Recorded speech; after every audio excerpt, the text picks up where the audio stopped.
d'accord Léo ñu jàll ci beneen aspect waxtaan ci wàllum politique fu taxawu toll ak fu taxawu taxaw.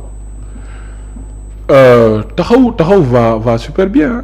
taxaw va bien. taxaw va super bien xam nga tey parti politique lañ mouvement la sax lañ boo xam ne on tend pour aller vers benn parti politique. Ouais. Actuellement ci mois bi ñu toll ñoo ngi ci phase de structuration. Et d'organisation de Taxawu Sénégal. On est en train vraiment de régénérer la plateforme politique de Taxawu Sénégal. xam nga Taxawu li nit ñi xamul mooy c'est une plateforme qui regroupe près de 18 mouvements et partis politiques. waaw donc ni Taxawu bindoo amul kenn ku bindoo noonu ci Sénégal amul benn parti politique. En termes d'organisation. Taxawu Sénégal c'est une plateforme qui a un président, le président Khalifa Ababacar Sall di ko nuyu di ko jox wàccuwaayam. Qui a un président qui est là, qui exerce la plénitude de ses fonctions, c'est-à-dire moo ngi convoqué ses réunions, on se regroupe en assemblée générale. Là, prochainement, dans 2 semaines, on va dans une réunion pour finaliser la deuxième phase de structuration. Donc Taxawu va bien. Moi, j'ai des craintes quand les gens disent que quel est le problème à Taxawu. Taxawu, il n'y a pas de problème. Il y a un leadership fort qui s'exprime et c'est le président Khalifa Ababacar Sall. Alors dañoo nemmeekoon que ne à l'intérieur de Taxawu Sénégal dafa mel ni am na malaise profonde bu fa am malentendu entre certains acteurs de Taxawu. tel est le cas ban malaise à peu près. Non, comme par exemple ci élection législative yi ñu weesu nii xam nga am na ñàkk a déggoo. am na ñu mer génn. am na ñoo xam ne des nañ am na ñu dem parce que loolu yëpp ñu ne benn problème la bu amoon ne ñoom adhéré wuñ ci décision Khalifa Babacar Sall délégué Barthélémy Toye Dias sur le choix de votre liste. xam nga dans toute chose ak choix boo mënti teg rek dina am ay nit yoo xam ne dañ koy contesté suñu borom sax am na yu mu wax te suñu am na ñoo xam ne nangul nañ ko. donc loolu dañ koy nangul ñi nga xam ne exprimé wu nañ ne ni que ils sont pas en phase avec les orientations du président. Mais moi je me dis que ni que tey aujourd'hui les gens vraiment dañoo war a féliciter le président Khalifa Ababacar Sall ci doxalinam. C'est-à-dire quelqu'un qui sort au sein de Taxawu en interne, c'est-à-dire quelqu'un qui sort d'une élection présidentielle 4 mois 5 mois après il y a une élection législative bu ñëw mu ne man sama njaboot kaay la ñu waxtaanee ko man damaa gis ni que élection yii di ñëw peut-être on peut penser à aller vers une coalition mais nañ jël keneen jiital ko mu nekk en avant, moi je reste derrière, je suis le président de cette coalition et j'accompagne vous les jeunes ngeen dem de l'avant. loolu dañ ko war a ndaw parce que à un moment de sa vie il a pris des décisions yoo xam allant dans le sens de mettre en avant ces jeunes, ces poulains. Et donc loolu nit bu ko mënti def, c'est-à-dire quand j'entends les gens parler de générosité politique moo ngi tàmbalee ci le président Khalifa Ababacar Sall 5 mois après une élection présidentielle mu nangoo jël ay poulains wam mettre leen en avant loolu benn la. Sur le choix divorce mi indi de. choix boobu ngeen jàppee générosité am na divorce yu indi. ban divorce. Abba Mbaye qui vous quitte aujourd'hui c'est à l'origine de ça. Oui xam nga comme je le dis moi Abba c'est mon grand frère, c'est mon grand ami. C'est-à-dire man dans Taxawu Sénégal su fekkee am na nit boo xam ne yéene naa ko wax dëgg yàlla mu delluwaatoon Assemblée nationale c'était vraiment l'honorable député. Il n'était pas d'avis avec Khalifa sur cette décision. C'est l'honorable député Babacar Abba Mbaye.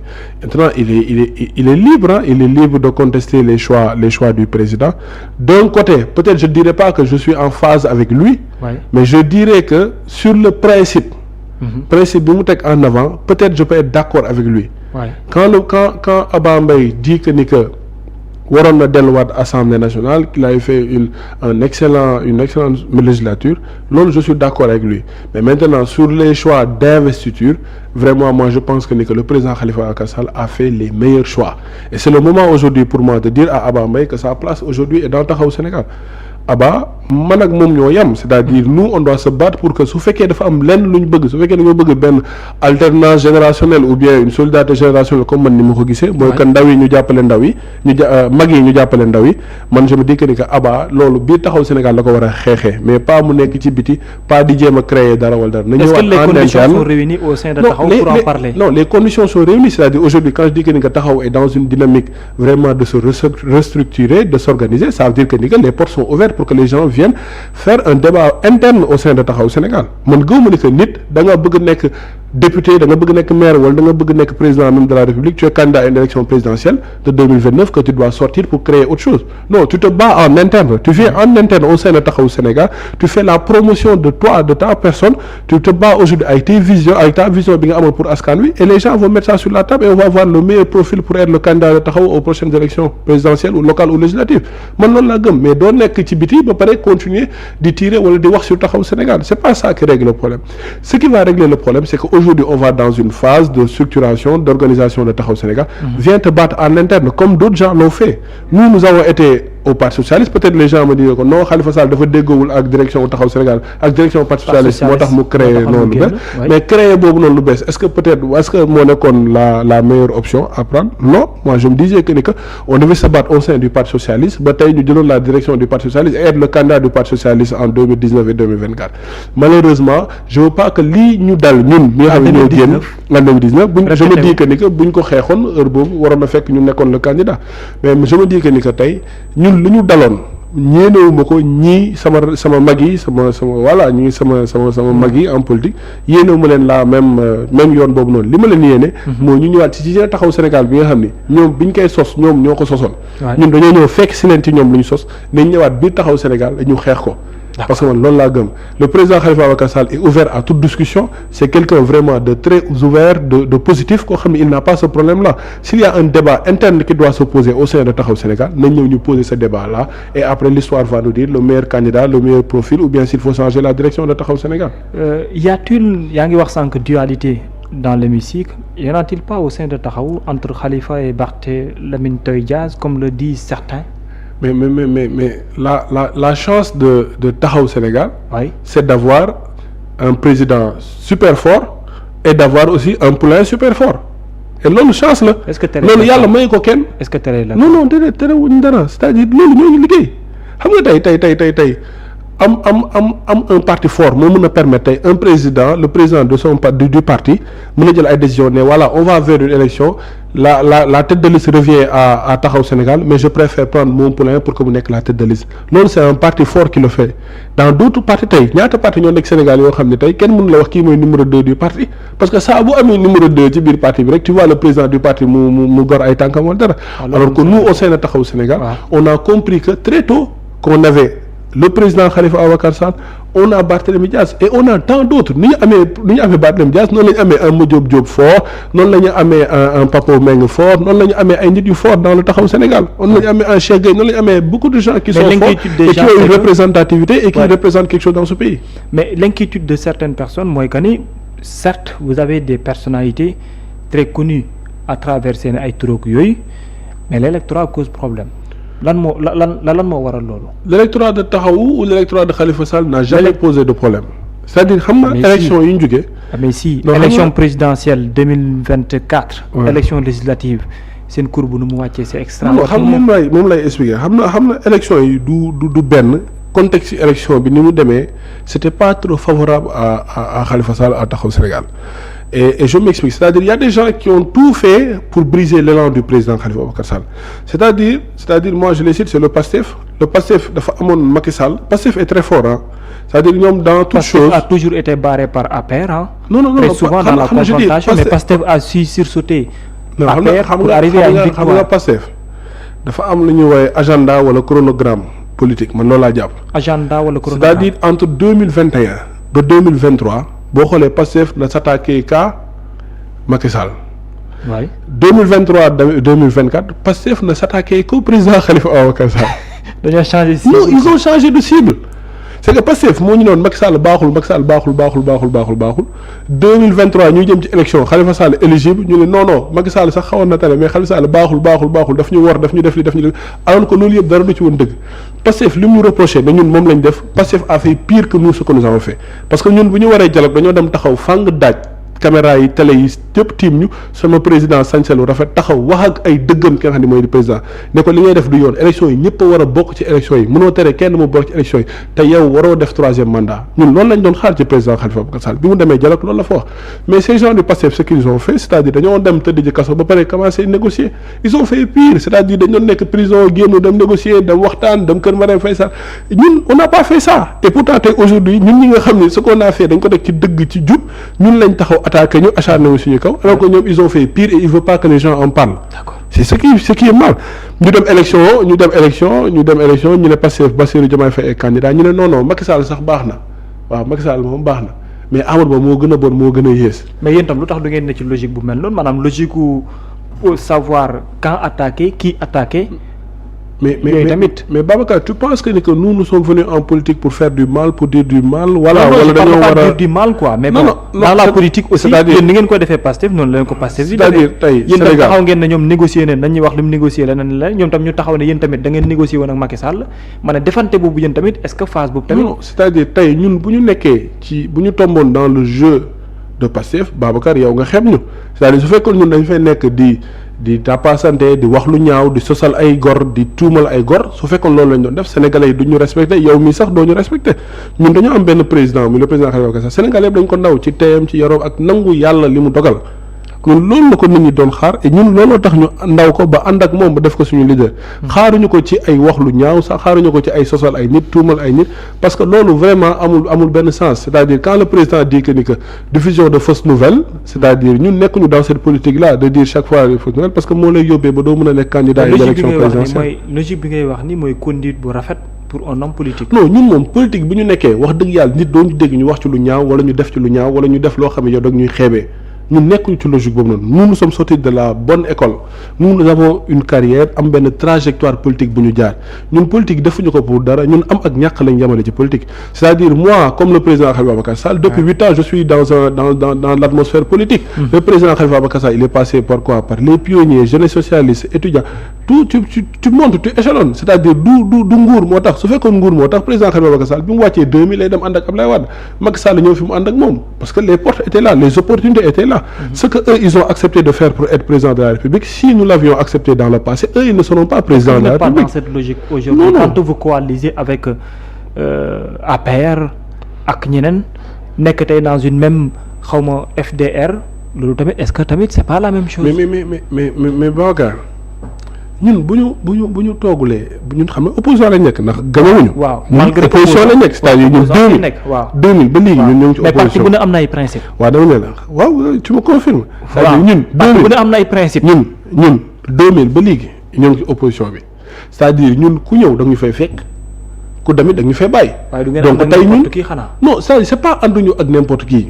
déggoo sànq ma ne la man je suis de l'opposition la paix est de l'opposition mais sur beaucoup de choses je ne peux pas défendre les gens de la paix c'est-à-dire nous sommes restés constants sur notre démarche la démarche que nous avons c'est-à-dire nous sommes dans une opposition nous voulons avoir une opposition forte c'est-à-dire nous voulons avoir une opposition réunie sur les questions essentielles. Coaliser avec n'importe qui aussi. non du coalition xam nga ay coalition c'est-à-dire circonstance de temps moo koy déterminer c'est-à-dire mënuñoo nekk opposition ñu ne dañoo bëgg dem assemblée pour am fa un nombre suffisant de députés wala pour am fa benn majorité et duñu waxtaan wala duñu ànd ak ñi nga xam ne ñoo nekk ci l'opposition bi ñun bi ñuy nekk dans l'opposition Pastef di ànd ak ñun ci opposition bi beaucoup de gens nous disaient que ni nga vous devez pas vous allier aux gens du Pastef parce que le Pastef va vous utiliser parce que le Pastef a dit que ni que voilà li bon tàmbalewul tey lu bon moo ngi tàmbale depuis parti socialiste alors que nous étions dans le parti socialiste donc on nous a dit énormément de choses c'est-à-dire tey ñun on ne fait que subir c'est-à-dire mooy li ma wax rek ñun ñooy fi ñu toog daal depuis 2000 gars yi ñooy ñëw ànd ak ñun gars yi ñooy damit bàyyi ñu ci lu ñu nekk mais nous sommes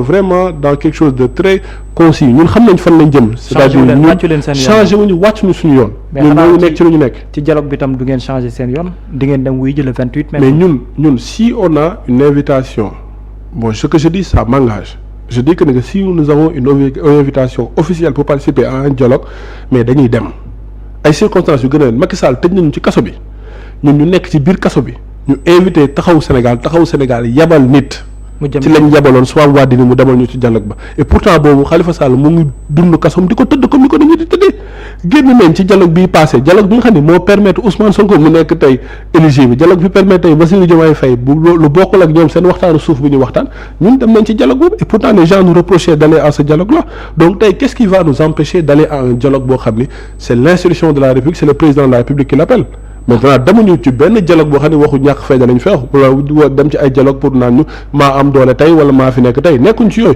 mais su fekkee ni que tey pour wax loo xam ne day jëmale askan wi ci kanam vraiment moi je suis partant et j'accompagnerai le président Khalifa Ababacar Sall dans cette décision là. pour yow lan moo nekk lu primordial aujourd'hui dans l'espace politique wala la vie sociale lu ñu war a mettre en avant wala mettre ko au devant de la scène pour dialoguer. c'est-à-dire ce que nous devons mettre au devant de la scène man ci li ma jàpp xam na mooy leen mooy il faut qu'on ait une justice forte et indépendante loolu moo war a nekk premier terme de waxtaan bu ñu war a waxtaanee dans un dialogue. li ñu woote woon ñoom naan ab espèce de dialogue du wax ci waxu justice bi man du loolu mooy régler les problèmes de la justice loolu espèce de assise la woon loolu du woon assise ay assise boo xam ni ay jaaykatu garab ay assise yoo xam ne ay tiktokers ay assise yoo xam ne des gens qui ont insulté la justice on les appelle pour discuter des problèmes de la justice vraiment loolu c'est manquer de respect même à la justice sénégalaise. Ça nous n'allons pas répondre à ça mais si c'est un débat de principe un débat boo xam ne vraiment luy jëmale askan wi kanam la nous allons participer à ce dialogue là et ci foofu lañ leen di xaar nañu ubbi ay waxtaan pour que problème askan wi yëpp nañ ko waxtaanee mais ces gens là ils ont un problème aujourd'hui nañ ko teg sur la table ñu waxtaanee il y a des choses yoo xam ne man gëm naa ni sur beaucoup de choses le président Khalifa Ababacar Sall a de meilleures pistes de solution que ces gens là mais nañ def les circonstances pour que ñu waxtaan nag ne veut pas dire que dañuy ànd ak yow wala waxtaan ne veut pas dire que ñun ak yow ñoo bokk fi ñu jëm waxtaan mooy yow da nga càng fii ñun xam nañ solution bi nañ ñëw ñu jox la ko nga baaxee ko mu nekk sa wërsëg parce que liñ doon wut yëpp moo doon fexe ba sénégalais yi génn ci juute gi ku ñu nekk yàlla yelleef teg su fekkee ñun suñu xel ak suñu xalaat mën nañ leen ko jox baaxee leen ko pour que askan wi jëm ci kanam on va le faire sans problème. ana Khalifa Sall. il va super bien. dernière réunion FDR bi seenu mu ko. dafa voyager dafa voyager woon rek mais il va bien. dafa voyager il est de retour gis naa ni il est de retour j'ai vu son entrée à l'aéroport star la. joxe na rendez-vous 2029 de. mais ça veut dire que 2029 c'est Barth qui sera votre candidat. non ça c'est ce qu'il dit peut-être ça l'engage. Ça l'engage lui Barthélémy Dias il est libre d'être candidat il est libre d'être candidat en 2029. parti décidé gul kenn ci biir. non xam nga Barthélémy Dias je dis que ses ambitions sont légitimes. ses ambitions sont légitimes wax dëgg yàlla man de nangul naa ko yéene naa ko mu nekk président de la République du Sénégal waaye nag yéene naa ko tamit ki nga xam ne mooy Khalifa Ababacar Sall moom laa ko gën a yéene sax mën naa wax loolu noonu man li ma gëm mooy comme sànq li mu wax Barthélémy Dias s'il veut être candidat de Taxawu Sénégal en 2029 qu'il vienne dans les instances de Taxawu Sénégal qu'on en discute et qu'on fasse de lui le candidat de Taxawu mais pas qu'il s'isole pour être le candidat de Taxawu Sénégal ou être le candidat d'une autre plateforme ou d'une autre voilà c'est pas ça man li ma gëm mooy que en interne Barth a la chance d'être dans un mouvement boo xam il est aimé par tous ñëpp a ko bëgg dans Taxawu Sénégal man gisuma nit bu bañ Barthélémy Dias wala nit boo xam ne yéenewu ko parce que wax dëgg yàlla man li ma gëm mooy bi Khalifa Sall nekkee ci kaso bi wax dëgg yàlla dafa bokkoon ci ñi ko gën a taxaw pour que mu génn ci kaso bi Khalifa Sall bi ngay nekk président de la République aussi li ko waroon yëpp li mu mënoon yëpp su fekkoon yàlla da doon joxe nguur di ko jaarale ci Barthélémy Dias man gëm naa ne day jël nguur bi jox ko ki nga xam ne moo di Khalifa Sall sax donc bu la yàlla mayee loolu nit yi bëgg la nit yi yéene la da ngay ñëw en interne et on en fasse une discussion sérieuse et responsable. kon taxawaayam biir taxaw dafa des. non xam nga njaboot boo bokkee ci benn njaboot. mënuloo ne njaboot bi nekk na ci benn dynamique nga bañ a ànd ak njaboot googu ci dynamique boobu. d'accord man dama gëm ni que on est dans une phase de structuration et de réorganisation de notre plateforme politique Taxawu Sénégal na Barthélémy Dias xam ne yàlla moom la def mu nekk njiitu Taxawu Sénégal moom la yàlla may doole mu nekk Ndakaaru na ñëw xeex bi Taxawu Sénégal na ñëw faire la bataille de Taxawu Sénégal et gagner cette bataille là c'est bien possible Barthélémy Dias rien ne l'empêche d'être le candidat de Taxawu Sénégal parce que je sais que ni que en réalité man ci li ma jot a gëm nit ki jógee ci ay élections présidentielles même pas 3 mois 4 mois mu yéene la def la tête de liste nationale d'une élection. ça veut dire que nit ki yéene la et que il est en train de créer voilà bu ko waxee bu ko waxul yëpp moom ngay créer benn boulevard. maintenant nag nit ki nag du la créer boulevard yow nga bëgg gumba tëxlu ne yow gisoo boulevard boobu noonu da ngay ñëw nga xeex ko ci biir. Barth bu ko xeexee ci biir mën na nekk mais day fekk le président Khalifa Ababacar Sall la direction de Taxawu Sénégal les militants de Taxawu Sénégal ñu ànd ci ak moom épauler ko dooleel ko parce que loolu mooy dooleel. man li ma gëm mooy Barthélémy Dias il s'isole ces gens de Pastef là duñ ko raté ces gens de Pastef là lenn rek de s'affaiblir non les gens de il est en train de s'affaiblir xam nga man lan laay bañ mooy Macky Sall li mu defoon Khalifa Sall damay bañ Sonko def ko Barthélémy Dias Macky Sall c'est quand il a isolé Khalifa Ababacar Sall dans son Taxawu Sénégal là avec le parti socialiste moment boobu la ko utiliser pour mun ko fàggal voilà c'est ça facilement on tabat parce que boobu doo amati benn appareil bu nekk sa ginnaaw alors que tey aujourd'hui tu te bats avec Taxawu Sénégal ñu néew ñu am doole ñu bëgg la ñu ñàkk la bëgg ñu am yéene bi ñàkk am yéene bi yëpp c'est-à-dire on va se battre pour toi parce que tu es membre de Taxawu Sénégal moi je me battrai jusqu'à la fin de ma vie pour Barthélémy Dias parce qu'il sera membre de Taxawu Sénégal tant qu'il est membre de Taxawu Sénégal je me battrai pour lui parce que ndamam mooy man sama ndam donc na ñëw ñu xeexandoo ko ci biir. ensemble su fekkee loolu mooy li gën on fait la force. voilà su fekkee loolu mooy lu gën su fekkee taxaw Sénégal loolu la gis mais pourquoi pas tenter la chance avec Barthélémy Dias et je sais que ni que il a toutes les capacités. Il a également les cartes en main. mais il a les cartes en main c'est-à-dire Barthélémy Dias vraiment c'est quelqu'un boo xam ne. mais nag perte mairie bi tam da ko affaiblir. non il n'a pas encore perdu la mairie. ah waaw non il n'a pas encore perdu la main il y a une décision de justice qu'on attend on attend cette décision de justice là moom la ñuy xaar muy benn. deuxièmement aussi c'est toujours Taxawu Sénégal qui gère la mairie de Dakar on a madame le maire Ngoné Mbengue qui est en train de gérer voilà il est en train de faire un excellent travail. donc on l'accompagne dans ça on attend bon su ko yàlla bàyyee ñu xam ne que moo la fi yàlla bàyyi su Barth ñëwee ñu xam ne Barth ñëw na su fekkee dafa am ñeneen aussi ñu bëgg et que on va vers ça puis ñu xam ne que loolu def mais je pense que ni que voilà il n'a pas perdu la mairie parce que la mairie reste Taxawu et la mairie est toujours dans ses dispositions de l'accompagner.